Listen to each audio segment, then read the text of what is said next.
네, 전기난로와 같은 난방기 화재가 해마다 반복되고 있습니다. 최근에는 산불까지 잇따르면서 겨울철 화재 위험이 더 커지고 있는데요. 이 화재 원인과 예방책, 모건대 소방방재학과 최진 교수와 함께 알아보겠습니다. 교수님 어서 오십시오. 안녕하세요. 네, 자 앞서 리포트에서 보신 것처럼 이 날씨가 추워지면서 난방기기 화재 같은 이 화재 발생 건수가 또 늘고 있습니다. 이렇게 겨울 화재 잇따르는 이유, 원인부터 저희가 좀 알아보도록 할까요? 네, 요즘과 같은 이제 겨울철에는 난방을 위해서 전열기구를 많이 사용하게 됩니다. 화재가 발생하는 주된 원인은 난방기구 사용의 빈도가 급증하기 때문에 이런 사용자들의 이제 부주의가 주요 원인이 되고 있습니다. 그리고 이제 전기 또 기계적 이런 요인들이 복합적으로 이제 발생하기도 합니다. 처음 난방기구를 꺼내서 사용하기 전에 점검을 철저히 해야 합니다.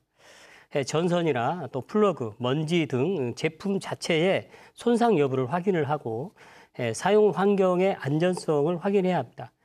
특히 이제 전열기구는 전선의 파손, 과열 가능성, 또 가연성 물질과 근접 이런 사용들을 피해야 해야겠습니다. 네, 말씀하신 것 중에서 특히나 우리 전기난로나 히터 같은 난방기기를 사용할 경우에 지켜야 할 기본 수칙이나 주의사항이 있다면 어떤 것들이 있을까요? 네, 먼저 제품 상태를 점검을 해야 합니다.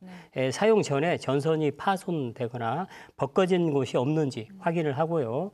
또 온도 조절 장치가 정상적으로 작동하는지, 또 안전 인증 마크가 있는 제품인지 이런 것들을 전반적으로 확인을 해야 되고요. 두 번째는 난방기구에 먼지를 제거해야 됩니다. 콘센트나 기기 본체에 먼지가 쌓인다면 이것을 제거를 해서 정전기나 접촉 불량으로 인한 화재를 예방해야 되는데요. 먼지의 화재가 발생을 하면 이것을 이제 분진 폭발이라고 하는데요. 걷잡을 수 없이 화재가 확대되고 있습니다. 그렇기 때문에 먼지를 제거해야 되고요. 세 번째는 안전한 사용 환경인지 이제 확인을 해야 하는데요. 전기 히터는 이제 벽과 충분한 거리를 두고서 사용을 해야 되고요. 또 불이 잘 붙는 가연성 물질, 즉 이불, 커튼, 종이 이런 것들을 가까이 두면 안 되겠습니다.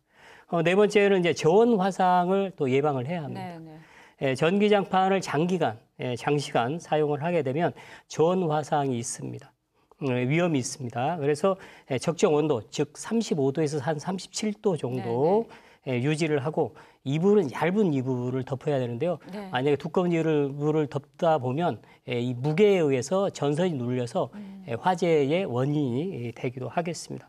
마지막으로 안전한 사용 습관을 좀 가져야 되겠습니다. 전기장판 위에는 이제 불이 잘 붙는 이런 라텍스 침구류 이런 것들을 사용을 피하고 사용하지 않을 때는 반드시 전원을 차단을 하고 또 접어서 보관을 하지 말아야 되겠습니다. 흔히들 많이들 접어서 보관하시는데 그럼 접지 않고 이렇게 좀 말아서 보관하시는 게 좋겠네요. 네, 그렇습니다. 자, 이렇게 난방기기에 관련된 화재 그리고 주의해야 할 점들을 알아봤는데 최근에 강원도 양양 그리고 인제에서 산불이 발생하지 않았습니까? 더 크게 그 겨울만 되면은 특히나 이 산불이 더 크게 확산되고 큰 불로 이어지는데 산불 피해 이렇게 대형화되는 이유가 어디에 있다고 보십니까? 겨울철에는 이제 건조한 산림 환경이 조성되기 때문입니다. 낙엽과 마른 풀은 이제 최고의 연료가 되기 때문인데요. 겨울철에는 이제 강우량이 좀 적고 또 바람에 의해서 수분이 쉽게 증발을 해서 산림이 건조한 그런 환경을 만듭니다. 특히 이제 소나무 숲과 같은 경우에는 송진 성분이 많아서 작은 불씨에도 이제 폭발적으로 연소를 하게 됩니다. 겨울철에는 이제 기온이 낮아도 산불이 발생할 가능성이 있습니다. 겨울에는 이제 춥다고 해서 불이 안 난다 이런 것은 오해입니다. 그렇군요. 불은 온도가 아니라 이제 습도, 연료의 건조도, 바람, 또 연료의 종류에 의해 결정이 됩니다.